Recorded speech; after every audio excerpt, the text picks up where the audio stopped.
So hello friend, आज हम करने वाले हैं 25 इंपॉर्टेंट एमसीक्यू। चैप्टर होगा हमारा इलेक्ट्रिक पोटेंशियल एंड कैपेसिटर से। ये इंपॉर्टेंट है आपके लिए, बोथ स्टेट बोर्ड, चाहे वो सीबीएसई बोर्ड हो, चाहे सेंट्रल बोर्ड हो, और चाहे तो फिर अगर आपका कोई जेईई मेंस या फिर नीट का एग्जाम हो।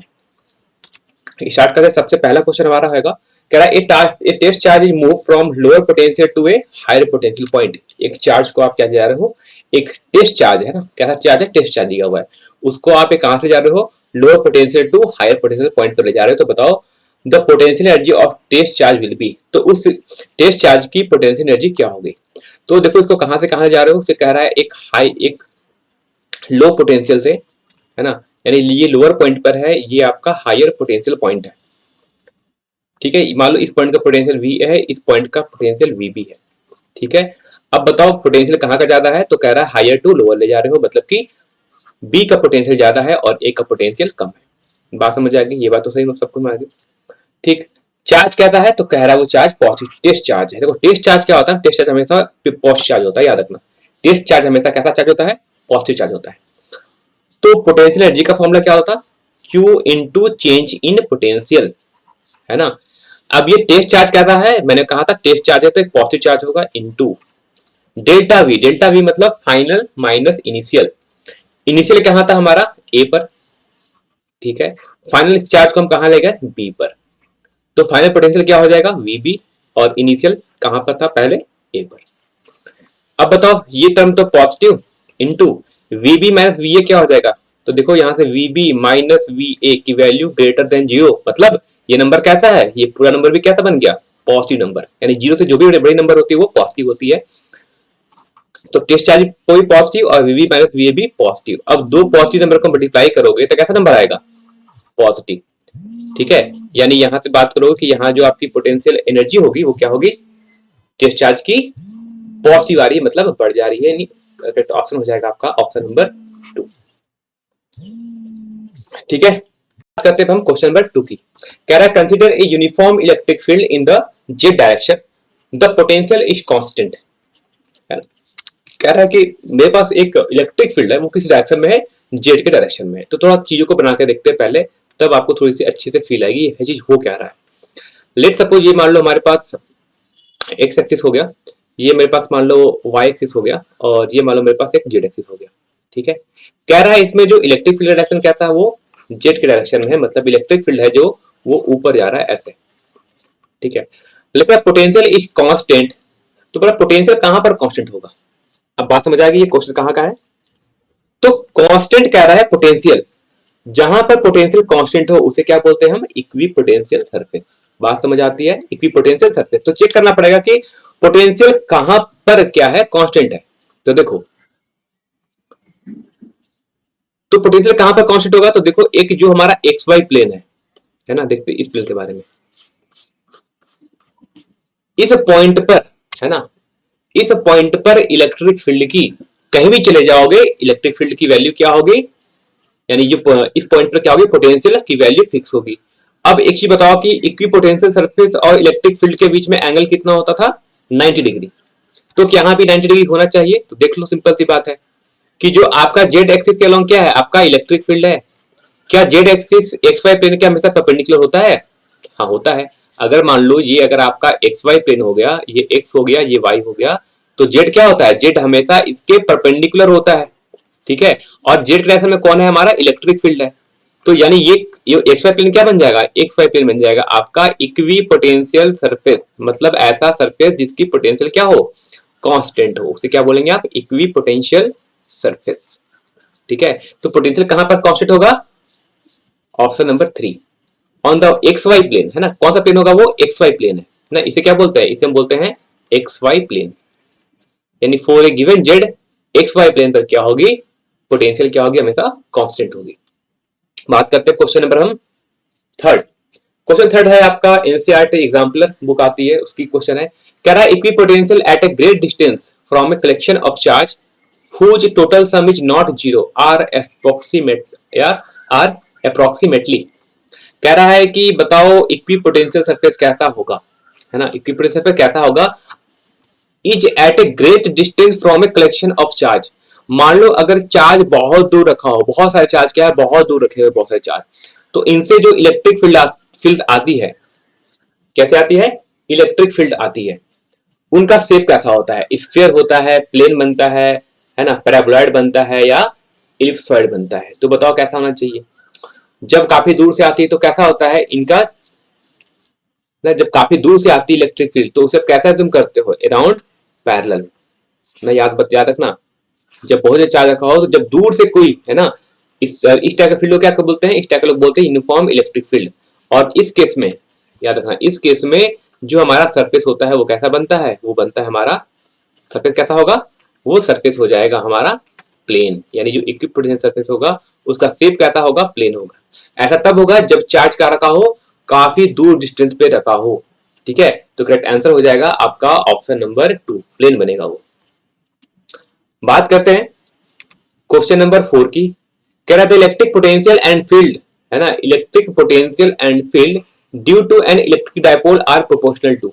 कह रहा है एक इलेक्ट्रिक डायपोल के चलते पोटेंशियल और इलेक्ट्रिक फील्ड आर पर कैसे डिपेंड करते हैं। तो इलेक्ट्रिक फील्ड का अगर आपने देखा होगा, है ना, कोई स्पेशल किसी बात करते हैं तो 2 kp अपॉन आर क्यूब आया था, है ना। ये चीजें कब आई थी, जब हम ये बात कर रहे थे एक्सियल पॉइंट पर डायपोल के, तो इलेक्ट्रिक फील्ड का फॉर्मूला ये था, तो एक्सियल पॉइंट पर ये आया था, ठीक है। एक्सियल पॉइंट पर, इक्वेटोरियल पॉइंट पर जब हमने निकाला था इलेक्ट्रिक फील्ड तो कितनी आई थी, kp अपॉन आर क्यूब। ये कहां पर आया था आपका, इक्वेटोरियल पॉइंट पर ड्यू टू ए डायपोल। दोनों से देखोगे कि जो इलेक्ट्रिक फील्ड है वो इनवर्सली प्रोपोर्शनल टू क्या है, क्यूब है ना, यानी मतलब आप देख सकते हो कि electric field is directly proportional to r to the power -3। तो इलेक्ट्रिक फील्ड तो डिपेंड करता है r टू द पावर -3 पे, ठीक है। और पोटेंशियल का फॉर्मूला क्या होता था, है ना, पोटेंशियल कैसे डिपेंड करता था हमारा, तो ये होता था हमारा kp cos theta upon r square, ये होता था due to a dipole, potential का फॉर्मूला है, ठीक है। ये किसका फॉर्मूला है, ये फॉर्मूला है पोटेंशियल का ड्यू टू ए डायपोल। तो यहाँ पर जो पोटेंशियल डिपेंड कर रहा है वीपी, मान लो वो कैसे डिपेंड कर रहा है, आर पे 1 अपॉन आर स्क्वायर, या कह सकते हो पोटेंशियल डिपेंड कर रहा है r टू द पावर -2 पे। तो ध्यान देखो हमसे पहले पूछा गया है पोटेंशियल एंड देन फील्ड, तो potential r to the power -2 and field r to the power -3। Correct option कौन सा होगा यहाँ पर, ऑप्शन नंबर 3, है ना। पहले पूछा पोटेंशियल तो r टू द पावर -2 और field r to the power -3 होगा यहाँ पर। बात करते हैं क्वेश्चन नंबर 5 की। चलो ये क्वेश्चन आ गया हमारा व्हीटस्टोन ब्रिज का। कह रहा है इफेक्टिव कैपेसिटी बता दो ए और बी के बीच का इफेक्टिव कैपेसिटी कितना होगा, ठीक है। ए और बी के पॉइंट के बीच का इफेक्टिव कैपेसिटी कितना होगा। तो मैंने कहा कि इसे मान लो P एज्यूम कर लो, इसे Q कर लो, इसे R एज्यूम कर लो, इसे S एज्यूम कर लो। मैंने कहा कि पहले P by Q equal to R by S है क्या, या रेशियो इक्वल आ रहा है, तो देखो 6 माइक्रोफैराड, Q भी 6 माइक्रोफैराड, R भी 6 माइक्रोफैराड, S भी 6 माइक्रोफैराड। क्या दोनों की वैल्यू इक्वल है, रेशियो इक्वल है, तो हाँ दोनों का रेशियो 1:1 आ गया।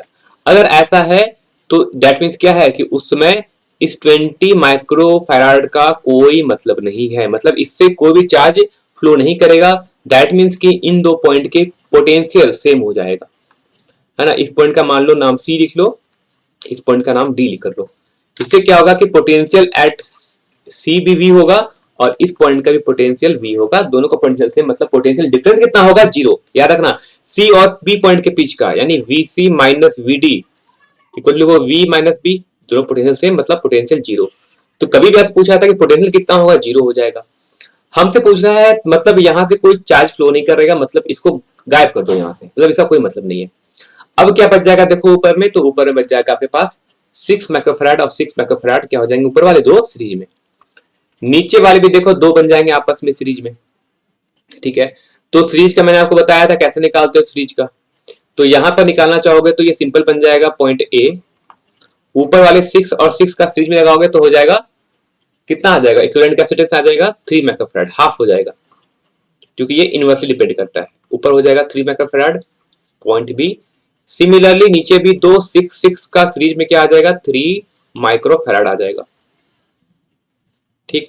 अब ये दोनों पैरेलल में हो गए, तो कैपेसिटी इफेक्टिव कैपेसिटेंस बिटवीन ए और बी क्या हो जाएगा, पैरेलल में कैसे करते हैं, पैरेलल में नॉर्मली ऐड हो जाता है, कितना जाएगा 3 + 3 6 माइक्रोफैराड आ जाएगा आपका फाइनल आंसर। तो करेक्ट आंसर कितना होगा आपका 6 माइक्रोफैराड होगा, यानी इस पूरे को हटाओ और एक 6 माइक्रोफैराड का लगा लो कैपेसिटेंस, वो भी उसकी वैल्यू भी सेम होगी, उसमें से भी सेम चार्ज फ्लो करेगा। बात करते हैं क्वेश्चन नंबर 6 की। कह रहा है if a unit positive charge is taken from one point to another over an equipotential surface then work कैसा होगा। Work is done on the charge, work is done by the charge, work done is constant, या फिर कोई work नहीं करना पड़ेगा। देखो क्या कह रहा है, एक यूनिट पॉजिटिव चार्ज को कहां से कहां शिफ्ट कर रहे हैं हम, इसको शिफ्ट कर रहे हैं taken from one point to another over an equipotential surface. मान लो ये मेरे पास एक इक्विपोटेंशियल सरफेस है ना, मतलब इसके हर पॉइंट का पोटेंशियल कितना है v। तो मान लो इसे मैंने एक पॉइंट चूज किया a और एक पॉइंट चूज किया b। एक यूनिट पॉजिटिव चार्ज को हम यहां से यहां ले जा रहे हैं, है ना, एक यूनिट पॉजिटिव चार्ज को हम यहां से यहां ले जा रहे हैं, दोनों का पोटेंशियल कितना है, सेम है। तो वर्क डन का फॉर्मूला क्या होता है, Q into change in potential, यानी Q into VB minus VA। ठीक, तो Q इंटू बी का भी पोटेंशियल V, A का भी पोटेंशियल V, कितना आ जाएगा, V माइनस V हो जाएगा 0, यानी Q इंटू 0 मतलब 0। मतलब वर्क डन कितना करना पड़ता है, किसी भी इक्विपोटेंशियल सरफेस पे 0 लिख के रख लो, माइंड में याद रखना कि किसी भी चार्ज को इक्विपोटेंशियल सरफेस में एक पॉइंट से दूसरे पॉइंट पर ले जाओगे उसी सरफेस के ऊपर, तो वर्क डन कितना करना पड़ता है, 0, मतलब कोई भी वर्क नहीं करना पड़ता है। करेक्ट ऑप्शन हो जाएगा 4। बारह क्वेश्चन पूछा जाता है, बहुत ही इंपॉर्टेंट क्वेश्चन है। बात करें क्वेश्चन नंबर 7 की, लिख रहा है the capacitance of a capacitor is, बताओ किस पे डिपेंड करता है।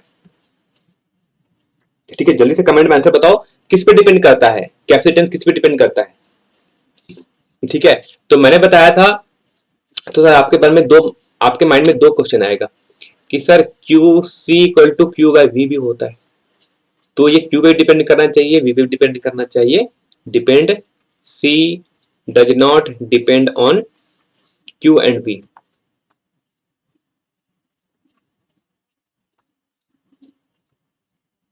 ठीक है, क्यू और वी पे ये डिपेंड कभी भी नहीं करता है, जैसे रेजिस्टेंस कभी भी पोटेंशियल और करंट पे डिपेंड नहीं करता है, वैसे कैपेसिटर भी कभी इस पे डिपेंड नहीं करता है। तो कैपेसिटर किस पे डिपेंड करता है, तो पैरेलल प्लेट कैपेसिटर का फॉर्मूला क्या था, epsilon not a by D, ये डिपेंड करता है सब चीज, तो ये फॉर्मूला सही है ना। अब यहां से बताओ, तो कह रहा है capacitance of a capacitor is independent of charge and potential of capacitor, सही है, हाँ पहला ही सही भैया, ये इंडिपेंडेंट होता है, डिपेंड नहीं करता, मतलब ये इंडिपेंडेंट है, यानी ऑप्शन नंबर 1 ही हो गया। 2 तो गलत हो जाएगा, depend on charge and potential and independent of potential, गलत है। Independent of the geometrical configuration of the capacitor, capacitor के ज्योमेट्रिकल कन्फिगरेशन पे डिपेंड नहीं करता है, ये चीज सही है, नहीं गलत है, क्योंकि ये तो डिपेंड करता है कि एरिया प्लेट के बीच का एरिया के बीच का डिस्टेंस कितना है और दोनों प्लेट का एरिया कितना है, ये इस पे भी डिपेंड करता दिख रहा है, मतलब इंडिपेंडेंट तो नहीं है, ये जिसके ज्योमेट्री पे डिपेंड करेगा। ठीक है, तो ऑप्शन नंबर 3 भी गलत है। ऑप्शन नंबर 4 कह रहा है कि independent of the dielectric medium between the two connecting surface of the capacitor, तो ये इंडिपेंडेंट होता है कि इस प्लेट के बीच में आप क्या भर रहे हैं, इससे ये इंडिपेंडेंट होता है, नहीं इस पे भी डिपेंड करता है। मैंने बताया था कि जब अगर इसको आप किसी फिलअप कर दोगे अगर किसी कैरेक्टरिस्टिक कांस्टेंट के से, तो इसी चीज की कैपेसिटेंस चेंज हो जाती थी और नया कैपेसिटेंस हो जाता सी डैश की वैल्यू k टाइम्स ऑफ सी, मतलब ये k पे डिपेंड करता है, मतलब ये डायरेक्टरिक कांस्टेंट पे डिपेंड करता है। ठीक है, तो इंडिपेंडेंट तो ये भी नहीं है, यानी ऑप्शन नंबर 4 भी गलत है। ठीक है, इंडिपेंडेंट नहीं है, डिपेंड करता है, तो करेक्ट ऑप्शन हो जाएगा ऑप्शन नंबर 1। बेसिक क्वेश्चन है आपका कैपेसिटर। बात करते हैं question number 8। At any point on the perpendicular bisector of line joining two equal and opposite charge, तो कह रहा है two equal and opposite charge, मतलब एक चार्ज माइनस क्यू एक charge plus Q on the perpendicular bisector, मतलब इसके middle point से एक लाइन ड्रॉ करो जो इसके परपेंडिकुलर, तो किसी भी पॉइंट पी पर पोटेंशियल कितना होगा। ये क्या बन गया आपका, ये बन गया आपका देखा जाए तो एक इलेक्ट्रिक डाइपोल, और इलेक्ट्रिक डाइपोल के इक्वेटोरियल पॉइंट पर, मतलब इसके परपेंडिकुलर बाइसेक्टर पॉइंट पर पोटेंशियल कितना होता था, पोटेंशियल की वैल्यू हमेशा 0 होती थी। मेरा जाकर सीरीज देख लेना, है ना, वीडियो लेक्चर देख लेना, वहां पर क्या बताया था, परपेंडिकुलर बाइसेक्टर पर पोटेंशियल कितना होता है, हमेशा 0 हो जाता है। मतलब क्या 0 रहेगा, हमेशा पोटेंशियल, मतलब इलेक्ट्रिक पोटेंशियल 0 होगा।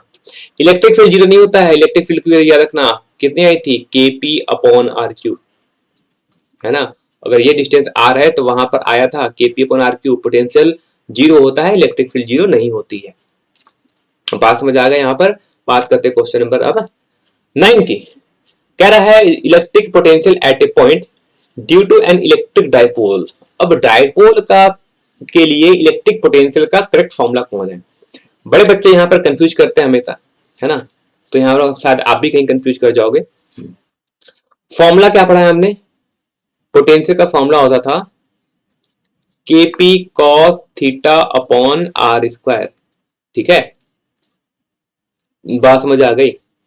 क्या करते हैं इसको, v इक्वल टू के इंटू पी, आर से ऊपर करते हैं मल्टीप्लाई, तो हो जाएगा के पी आर कॉस थीटा, और नीचे भी आर से मल्टीप्लाई कर लेंगे तो नीचे आर स्क्वायर है तो क्या बन जाएगा आर क्यूब। मैंने ऊपर नीचे आर क्यूब से आर से मल्टीप्लाई कर लिया। ऐसा क्यों किया?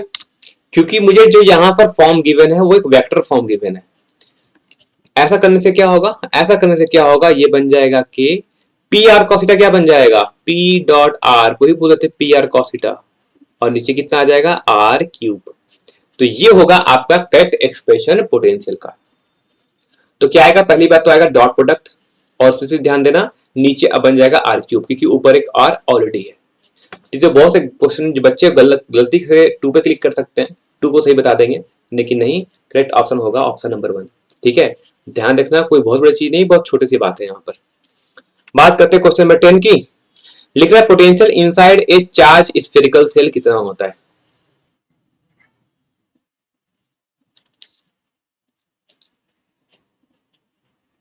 ठीक है, ये एक चार्ज स्फेरिकल सेल है। चार्ज स्फेरिकल सेल में क्या होता है, चार्ज सारे कहां पर होते हैं, उसके सरफेस पर होते हैं सारे के सारे चार्ज, और यूनिफॉर्मली क्या होते हैं, डिस्ट्रीब्यूटेड होते हैं चार्ज, है ना, क्या होते हैं, यूनिफॉर्मली डिस्ट्रीब्यूट होते हैं चार्ज। तो इनसाइड में इलेक्ट्रिक फील्ड कितनी होती है सबकी, 0, ये पता है। ठीक, तो हमसे पूछ रहा है पोटेंशियल के बारे में, पोटेंशियल कितना होगा। तो हमने ये भी पढ़ा था E इक्वल टू होता है माइनस डीवी अपॉन डीएक्स।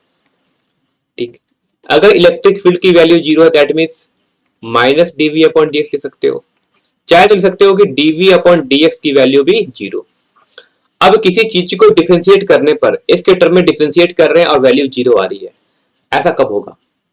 ऐसा तब होगा जब आपका v क्या हो, एक कांस्टेंट हो, है ना। किसी भी कांस्टेंट को डिफरेंशिएट करने पर वैल्यू कितनी बन जाती है, 0 बन जाती है। मतलब v क्या है, कांस्टेंट है, कांस्टेंट मतलब उसकी वैल्यू फिक्स है, फिक्स है मतलब वो एक यूनिफॉर्म है, मतलब पोटेंशियल क्या होगा, यूनिफॉर्म रहेगा। मतलब पूरे इस स्फेरिकल सेल के अंदर पोटेंशियल क्या रहेगा, कांस्टेंट रहेगा। और इस कांस्टेंट पोटेंशियल की वैल्यू कितनी होगी, अगर इसका रेडियस r है और चार्ज q होता तो पोटेंशियल कितना होता पूरे अंदर में और पूरे सरफेस तक, बाहर तक, के क्यू अपॉन आर होती, और ये क्या होती, ये वैल्यू क्या होती है, हमेशा फिक्स, क्योंकि यहाँ पर चार्ज फिक्स होता है और रेडियस ऑफ स्फेरिकल सेल भी क्या है, फिक्स है। तो क्या होगा, यही फिक्स होती है, यानी ये कांस्टेंट रहेगा, यूनिफॉर्म रहेगा। बात करते हैं क्वेश्चन नंबर 10 की। क्वेश्चन नंबर 11, अब आते हैं क्वेश्चन पे, कह रहा है the radii of 2 metallic sphere A and B. ठीक है, इसका रेडियस आर ए और आर बी गिवन है, जिसमें से ए का रेडियस आर ए ज्यादा है और आर बी कम है। कह रहा है they are connected by a thin wire and the system is given a certain charge, the charge will be greater, कहां पर ज्यादा चार्ज होगा, इसके बारे में बात करते हैं। ठीक है, तो एक स्फीयर ले लिया मैंने, बड़ा स्फीयर, एक ले लिया मैंने छोटा स्फीयर। बड़े वाले स्फीयर का रेडियस मान लो हमने लिया आर ए, क्योंकि आर ए बड़ा कर रहा है, और छोटे वाले स्फीयर का रेडियस हो जाएगा आर बी, क्योंकि रेडियस छोटा है। कह रहा है इन दोनों को हमने एक वायर से क्या कर दिया, एक थिन वायर से कनेक्ट कर दिया। ठीक है, ये कैसा एक वायर है, से हमने कनेक्ट कर दिया, और इस पर क्या किया, हमने चार्ज दिया। ठीक है, तो चार्ज का फ्लो कहीं ना कहीं से होगा, हो सकता है ए से बी पे जाए या फिर बी से ए पे जाए। कब तक चार्ज का फ्लो होता है, याद रखना। ठीक है, चार्ज का फ्लो तब तक होता है जब तक पोटेंशियल सेम ना हो जाए, मतलब है कि जो पोटेंशियल ए का होगा वही पोटेंशियल बी का होगा। ठीक, कितना पोटेंशियल जो ए का होगा वही पोटेंशियल बी का होना चाहिए, तब तक चार्ज फ्लो करेगा इस वायर से। जैसे दोनों का पोटेंशियल सेम हो जाएगा, चार्ज फ्लो होना बंद हो जाएगा।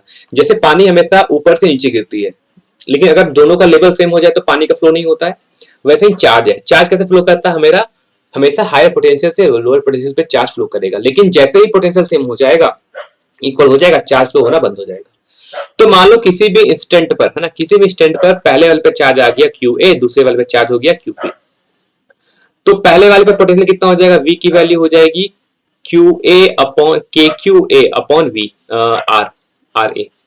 ठीक, दूसरे वाले जो बी का पोटेंशियल कितना हो जाएगा, वो हो जाएगा K into Q B by R B.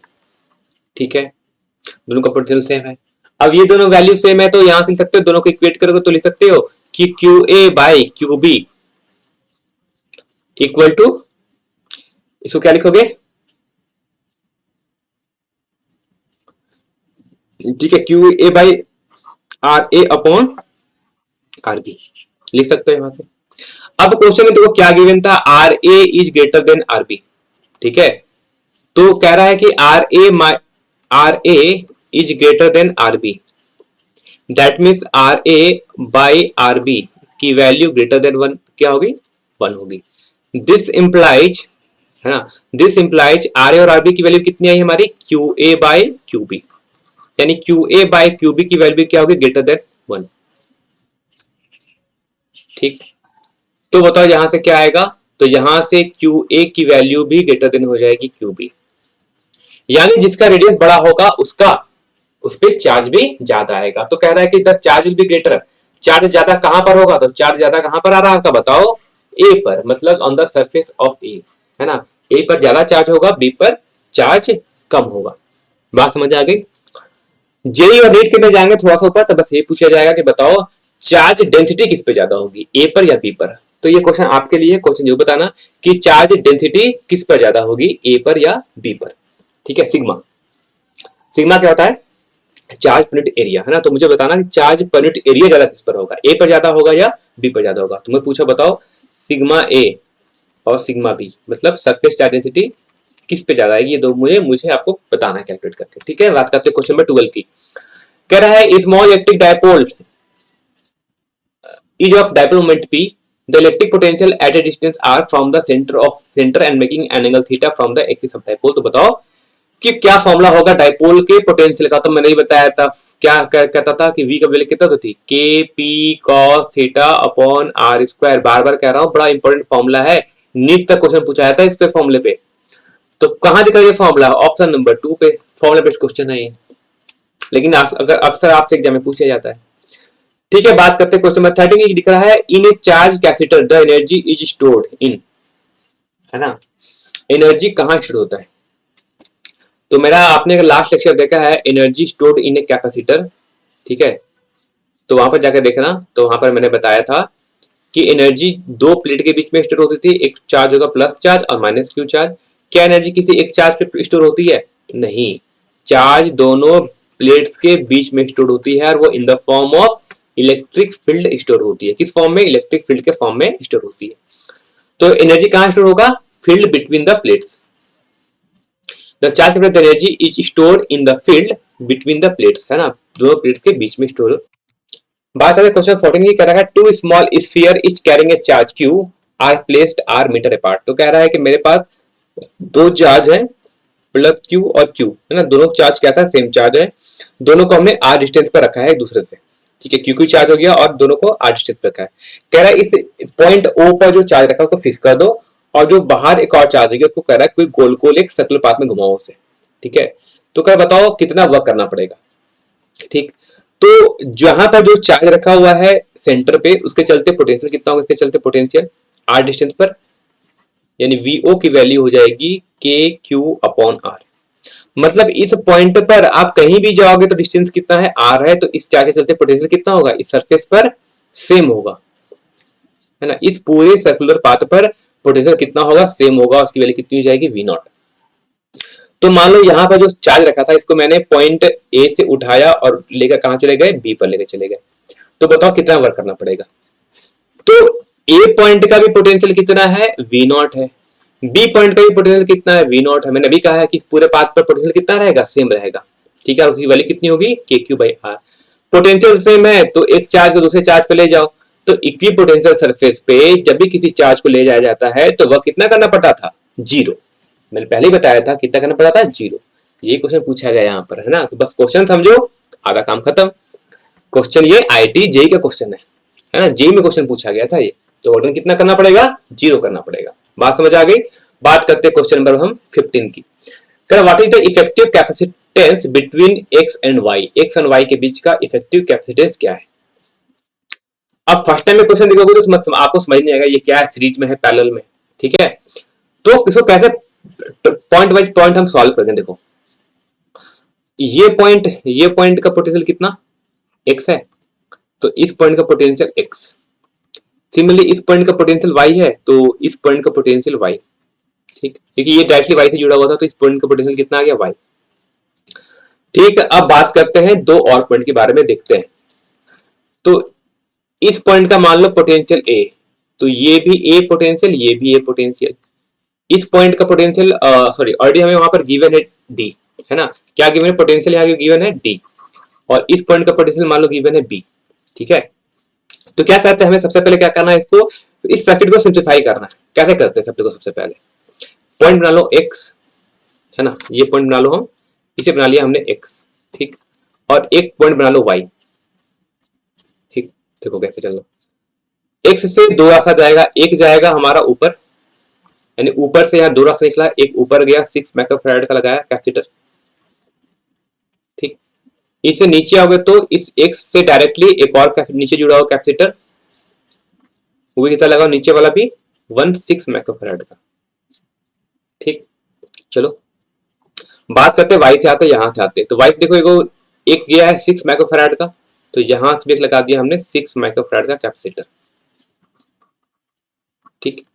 फिर देखोगे जो नीचे वाला 6 माइक्रोफैराड का कैपेसिटर है, वो भी नीचे से किससे जुड़ा हुआ है, y से जुड़ा हुआ है, तो y से भी एक और कैपेसिटर लगा लो 6 माइक्रोफैराड का। बात समझ आ गई। अब थोड़ा ध्यान दो ये पॉइंट D के बारे में। इस D पॉइंट से कितने कितने वायर जुड़े हुए हैं, एक ऊपर जो x से आया था, एक तो वो जुड़ा हुआ है, मतलब इससे कौन कौन जुड़ा हुआ है, एक तो x से आया था वो जुड़ा हुआ है, ठीक, इस D पॉइंट से। एक इस D पॉइंट से कौन जुड़ा हुआ है, जो एक y के साथ जुड़ा हुआ कैपेसिटर वो है, और एक जुड़ा हुआ है बीच में 6 मेगाफैराड का। तो सर सिंप्लीफाई करो, तो एक x से आया, एक y से आया, और इसके बीच में एक और कैपेसिटर लग गया कितना, 6 माइक्रोफैराड का, और इसको ज्वाइन करोगे तो ये भी हो जाएगा 6 माइक्रोफैराड। देखो नीचे पॉइंट बी को देखो, तो ये पॉइंट डी हो गया, ये पॉइंट बी हो गया, क्या मिल रहा है, ऐसे दिखना समझ आ रहा है यहाँ पर। देखो क्या पूरे को मैं सिंप्लीफाई कर सकते हैं, है ना। बी पॉइंट से 3 निकला है, 1 2 3, यहां से बी से मैं कितना निकला, टोटल 3 पॉइंट्स, ठीक है। डी पॉइंट से भी 3 निकलते, 1 2 3, डी से देखो 3 पॉइंट ज्वाइंट थे सब ऐसा। अब ये बताओ ये कैसा हो गया, क्या कौन सा बन गया ये, अभी जो मैंने क्वेश्चन कराया था विथ स्टोन ब्रिज का, वो क्या वो सेम क्वेश्चन आ गया। इफेक्टिव कैपेसिटेंस कितना आया था x और y के बीच का, 6 माइक्रोफैराड, यानी effective capacitance between x and y कितना आया था, 6 माइक्रोफैराड। तो करेक्ट आंसर क्या होगा, 6 माइक्रोफैराड। सॉल्व नहीं करा रहा हूं, सॉल्व मैंने इसको पहले किया है ऑलरेडी, है ना। तो दोनों क्वेश्चन सेम है, आंसर भी दोनों का सेम है, ठीक है। लेकिन यहाँ पर क्या करना है, पहले आपको यहाँ पर सिंप्लीफाई करना है, और वहां पर आपको ऑलरेडी सिंप्लीफाइड फॉर्म में गया हुआ था। इसे क्या बोलते हैं, इसे लोग बोलते हैं व्हीट स्टोन ब्रिज। से क्या बोलते हैं हम लोग, व्हीट स्टोन ब्रिज बोलते हैं। मतलब व्हीट मतलब होता है गेहूं, स्टोन मतलब पत्थर, ब्रिज मतलब पुल, मतलब गेहूं पत्थर का पुल है ये, है ना, ऐसा भी कह सकते हो हिंदी में। हिंदी में तो ट्रांसलेट ऐसा ही होगा। चलो बात करते हैं क्वेश्चन नंबर 16 की, है ना। कह रहा है a hollow metal sphere of radius 5 centimetre is charge so that potential on its surface is 10 volt. The potential at the centre of sphere. देखो बहुत मैंने क्वेश्चन रखे क्वेश्चन ना, ताकि आपका एक एक कंसेप्ट क्लियर हो जाए इस चैप्टर से। कह रहा है एक हॉलो मेटल स्फीयर है जिसका रेडियस कितनी है, 5 सेंटीमीटर है, आर गिवन है 5 centimetre. So that potential on it surface is 10 volt. इसके सरफेस पे पोटेंशियल कितना है, 10 वोल्ट है। तो कह रहा है बताओ पोटेंशियल एट द सेंटर। तो पूछा बताओ कि सेंटर पे यानी वीसी, मतलब सेंटर पे पोटेंशियल कितना हो जाएगा, इस पॉइंट का नाम सी है। अब थोड़ा बता दो मुझे कि सेंटर पे पोटेंशियल कितना होना चाहिए, बता दो थोड़ा सा, है ना। अभी मैंने कुछ कहा था कि अगर ये हॉलो मेटल स्फीयर है, और हॉलो मेटल स्फीयर में इलेक्ट्रिक फील्ड कितनी होती है, अंदर 0 होती है, तो पोटेंशियल कितना होता था, पोटेंशियल कांस्टेंट होता था। और ये कांस्टेंट कितना होता था, यही कांस्टेंट जो उसके सरफेस पे होता था। सरफेस पे कितना पोटेंशियल, 10 वोल्ट। तो सेंटर पे कितना पोटेंशियल, सेम, वीसी की वैल्यू भी 10 वोल्ट सेम ही रहेगी। पूरे अंदर में पोटेंशियल सेम रहता है ना, और जो सरफेस पे होता है वही अंदर होता है, अगर ये हॉलो मेटल स्फीयर है तब। तो कितना हो जाएगा, इसकी वैल्यू हो जाएगी 10 वोल्ट होगा, है ना, जीरो मत कर देना सेंटर पे, 10 वोल्ट रहता है क्योंकि पोटेंशियल कांस्टेंट होता है यहाँ पर। बात करते हैं क्वेश्चन नंबर 17 की। लिख रहा है an uncharge capacitor is connected to a battery on charging the capacitor, है ना। एक अनचार्ज कैपेसिटर को, क्या है ये, मेरे पास एक अनचार्ज कैपेसिटर है, इसको हमने चार्ज कर दिया किससे, एक बैटरी से, ठीक है। तो इस पे एनर्जी कितनी स्टोर हो जाएगी, ठीक है। एनर्जी का फॉर्मूला क्या होता, Q इंटू वी, पता है सबको, Q इंटू पोटेंशियल डिफरेंस से आती थी हमारी एनर्जी। बताओ इस कैपेसिटर पे अगर चार्ज हो जाएगा तो इस कैपेसिटर पे चार्ज कितना आ जाएगा, Q की वैल्यू C इंटू वी बन जाएगी।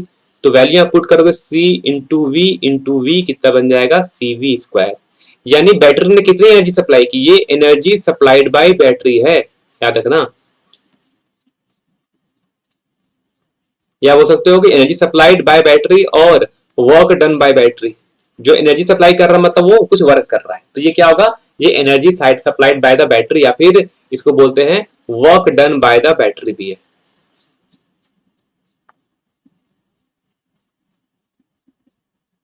चलो बात समझ गई, क्या है, वर्क डन बाय बैटरी है। और एनर्जी स्टोर इन कैपेसिटर कितना होता है, वो मैंने बताया था कि आपको लास्ट क्लास में देखना, हाफ CV स्क्वायर। कितना होता है, हाफ CV स्क्वायर।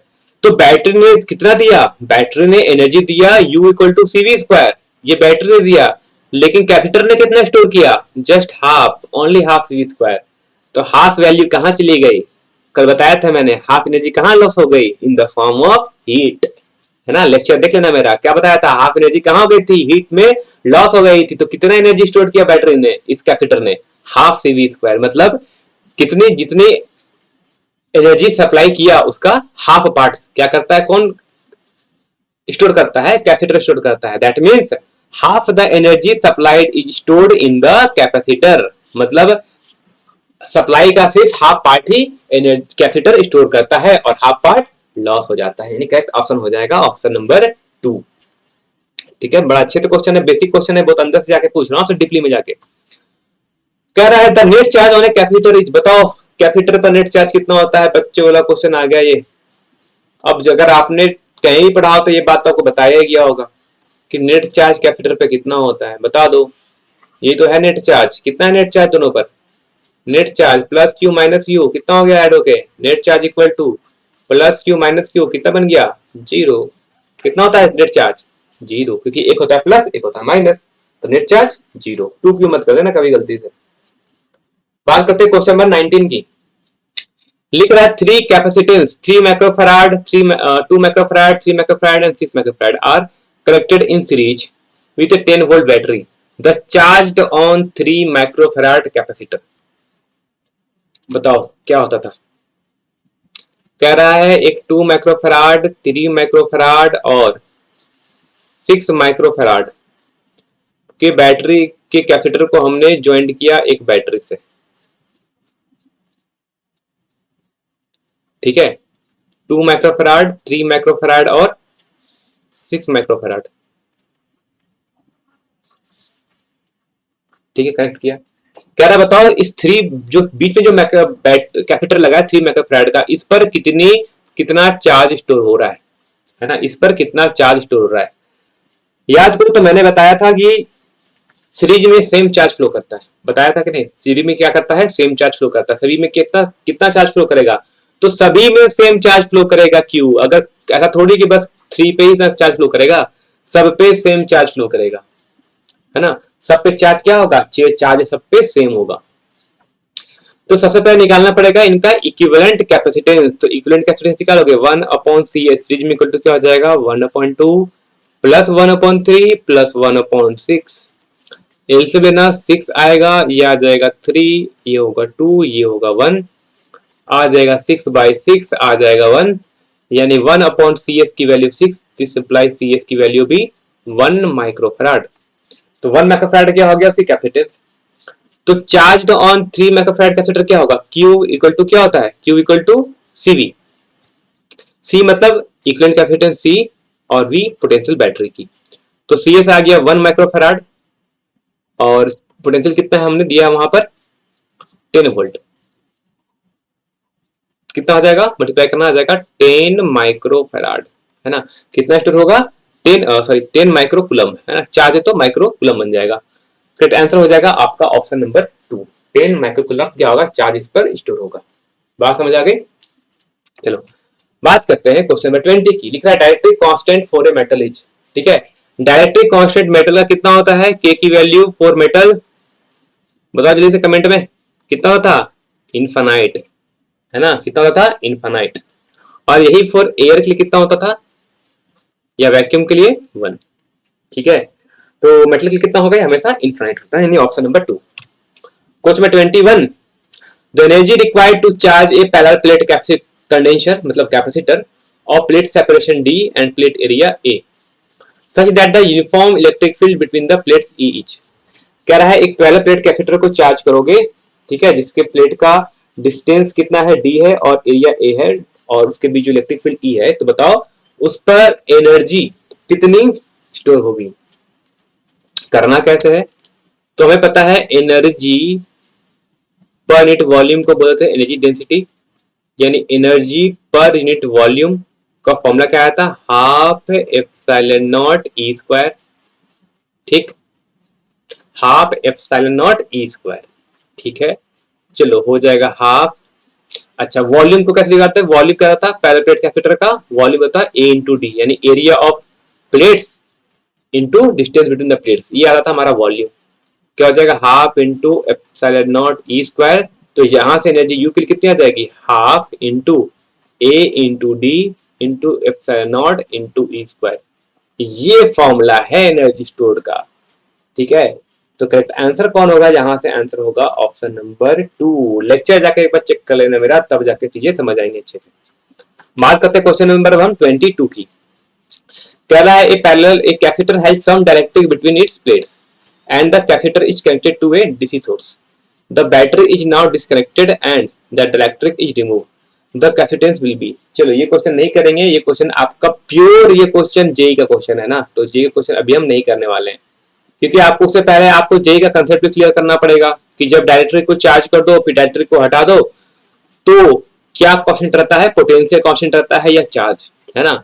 ये आपने नहीं पढ़ा, इसलिए आपको क्वेश्चन नहीं करा, इसको स्किप कर सकते हैं, अभी नहीं कराएंगे, ठीक है।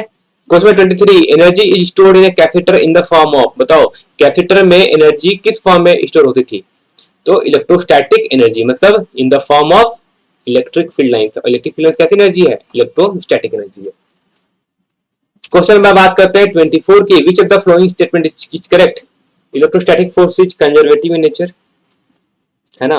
Potential at a point is work done per charge in bringing a charge from any point to infinity, नहीं, इन्फिनिटी से पोटेंशियल तक लाने को हम बोलते थे पोटेंशियल, गलत, ये भी गलत है, सेकंड गलत है। Electrostatic force is non conservative, ये गलत है ना, तो बी भी गलत है, थर्ड भी गलत है। Potential is product of charge and work, ये भी गलत है। पोटेंशियल क्या होता है, पोटेंशियल इक्वल होता है charge work divide by charge, है ना। पोटेंशियल का फॉर्मूला होता है, पोटेंशियल फॉर्मूला होता है वर्क पर यूनिट चार्ज को बोलते हैं पोटेंशियल, तो ये भी गलत है। ऑप्शन नंबर ए सही है ना, electrostatic force is conservative nature, है ना। कैसा फोर्स है ये, कंजर्वेटिव फोर्स है, ठीक है। कंजर्वेटिव नॉन कंजर्वेटिव फोर्स आपने पढ़ा होगा, क्लास 11th भी आपने पढ़ा होगा अच्छे से। तो कह रहा है क्वेश्चन नंबर 25, कह रहा है a positive charge particle is released from rest in uniform electric field, the electrostatic potential energy of the charge, ठीक।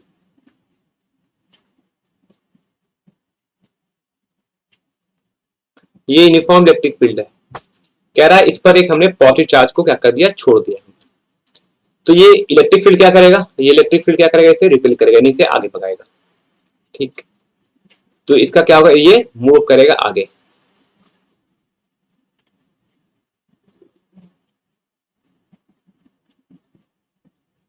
ठीक। ये मूव क्या करेगा, ये आगे मूव करेगा। तो बताओ यानी डिस्टेंस क्या हो रहा है, डिस्टेंस बढ़ रहा है, डिस्टेंस क्या हो रहा है, बढ़ रहा है, तो एनर्जी क्या होगी, K Q Q Q1 Q2 by are.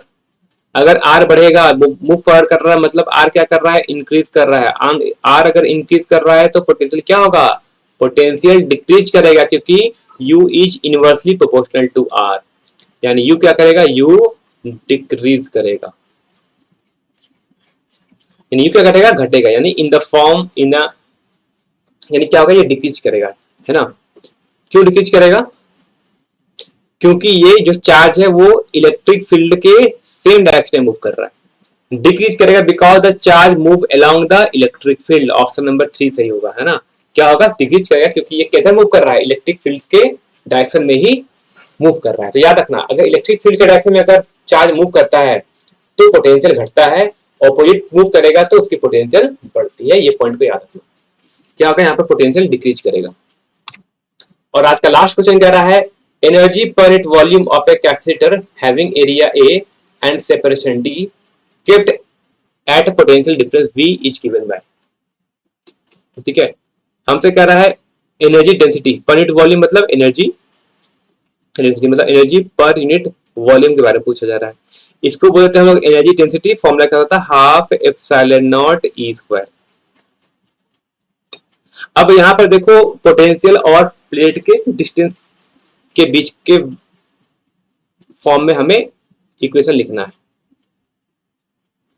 तो मान लो अगर ये मेरे पास एक पहला प्लेट कैपेसिटर है जिसका बीच प्लेट के बीच का पोटेंशियल कितना है, V है, ठीक है, और इन प्लेट के बीच का डिस्टेंस D है, जहां पर कुछ इलेक्ट्रिक फील्ड होगा। ठीक, इस इलेक्ट्रिक फील्ड की वैल्यू कितनी होगी, V बाई डी, है ना, इक्वल टू क्या था, माइनस dV अपॉन dx। तो वहां से क्या आएगा, यहाँ से कैलकुलेट कर सकते हो, E की वैल्यू V बाई डी। तो बस क्या करना है, इसकी वैल्यू को यहाँ पुट कर दो, तो half epsilon not V by E square हो जाएगा, यानी V square by D square. ठीक है, तो करेक्ट ऑप्शन कहां से होगा, यहाँ पर ये होगा एनर्जी पर यूनिट वॉल्यूम यानी एनर्जी डेंसिटी। और यहाँ से देखो करेक्ट आंसर कौन सा है, ऑप्शन नंबर 1, है ना, ऑप्शन नंबर 1 आपका यहाँ से हो जाएगा करेक्ट। ठीक है।